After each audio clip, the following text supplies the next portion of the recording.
Salut à tous, j'espère que vous allez bien.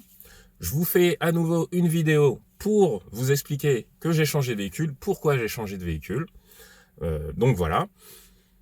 Mon ancien véhicule, comme vous avez dû constater sur mes précédentes vidéos, était la Hyundai Ioniq Plug-in, donc PHEV, donc restylé de 2020, si je ne me trompe pas. Donc je vous annonce qu'effectivement je me suis séparé de ce véhicule il y a à peu près il y a plus de 3 mois environ. La grande question, ça va être du pourquoi j'ai changé de véhicule. Certaines personnes doivent se dire oui, peut-être qu'elle m'allait plus ou autre chose. Alors pas du tout, le véhicule m'allait très bien. C'est que donc la version que j'avais, la plug-in avec ses 60 km d'autonomie en électrique, qu'elle assurait parfaitement en fait. Du coup, j'étais frustré d'utiliser de l'essence, donc sur toutes les phases où j'avais pas assez d'autonomie, où je faisais des trajets, des longs trajets par exemple. Et la Ioniq m'a fortement donné envie de passer au full elec, honnêtement. Elle est gérée très bien. Avec 60 km au quotidien d'autonomie, je me disais, bah, même si j'ai le double d'autonomie sur une élec médiocre, je serais largement satisfait. Donc c'est ce qui m'a un peu poussé à regarder du côté de l'élec. Voilà. Voilà. Ensuite, la Ioniq, dans ce cas, est-ce qu'elle vaut toujours le coup ou pas? Bon, c'est pas moi qui vais vous dire si elle vaut le coup ou pas, mais je vais vous redire mon ressenti, parce que c'est pas moi qui ai conçu la voiture.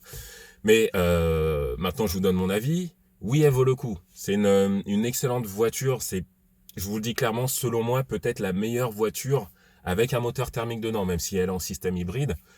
Selon moi, c'est la meilleure. Pourquoi? Parce que, comme je l'ai montré dans mes précédentes vidéos, en termes de consommation, en termes d'espace, espace à habitabilité, même avec des enfants en bas âge, en termes de prix, je trouve qu'effectivement, c'est pas la moins chère, mais qu'on s'y retrouve lors des dépenses au fil de l'année. En termes de consommation, j'en ai parlé certainement. Oui, c'est une très bonne voiture. Elle vaut le coup, aussi bien la première phase que la phase restylée de 2020, celle que j'avais. La phase de 2020 restylée a quelques fonctions en plus, donc peut-être se pencher plus sur celle-là. Maintenant, les premières phases n'ont pas de maladies qui sont dues à l'âge en fait du véhicule. Comme d'hab, informez-vous sur les forums, n'hésitez pas à regarder surtout sur le forum automobile propre. On a pas mal d'infos là-dessus. Donc oui, ce véhicule vaut le coup si vous hésitez. Vous avez la capacité de vous l'offrir, n'hésitez pas, elle est très bien, elle est parfaite pour les longs trajets, parfaite pour le quotidien, pour la ville. C'est une excellente compacte familiale selon moi, donc n'hésitez pas trop là-dessus. Pour ce qui est de la petite anecdote, mon véhicule est parti à une personne qui s'est renseignée en regardant aussi mes vidéos. Donc c'était assez drôle d'ailleurs, que je salue, j'espère qu'il va bien, que la voiture se porte bien. Donc je suis heureux d'avoir pu aider indirectement ou directement au choix du véhicule. Donc voilà, maintenant aujourd'hui j'ai un autre véhicule. Ma Ioniq me manque, honnêtement, j'en vois quelques-unes dans la rue et j'arrête pas de me dire que c'était une excellente voiture, c'est une excellente voiture. J'ai voulu passer au 100% élec, je ne regrette absolument pas. J'avais pas spécialement peur non plus aussi, parce que malgré tout ce qui se dit sur internet, il y a ceux qui disent et il y a ceux qui font, comme on dit. Donc je regrette absolument pas.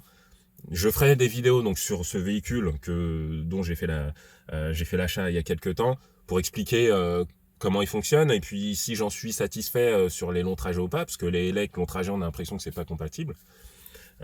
Voilà. Je vous donnerai plus de détails sur les autres vidéos. Maintenant, si vous avez des questions encore sur la Ioniq, évidemment, je me ferai un grand plaisir d'y répondre. J'ai encore le véhicule en tête, pas de souci. Donc n'hésitez pas. J'espère que j'aurais pu vous aider, je vous ai aidé surtout, pardon, sur les précédentes vidéos. N'hésitez pas à me poser des questions, on est là toujours pour s'entraider. Moi, je vous dis à bientôt donc sur d'autres vidéos pour ce véhicule-là, pour vous donner un petit peu plus de détails. Et puis, bon, les curieux, peut-être ceux qui ont le sens du détail ont peut-être déjà reconnu ce que c'est. Comme je l'ai dit, c'est un véhicule qu'on voit énormément sur Internet. Maintenant, il y a beaucoup de choses et beaucoup de bêtises aussi.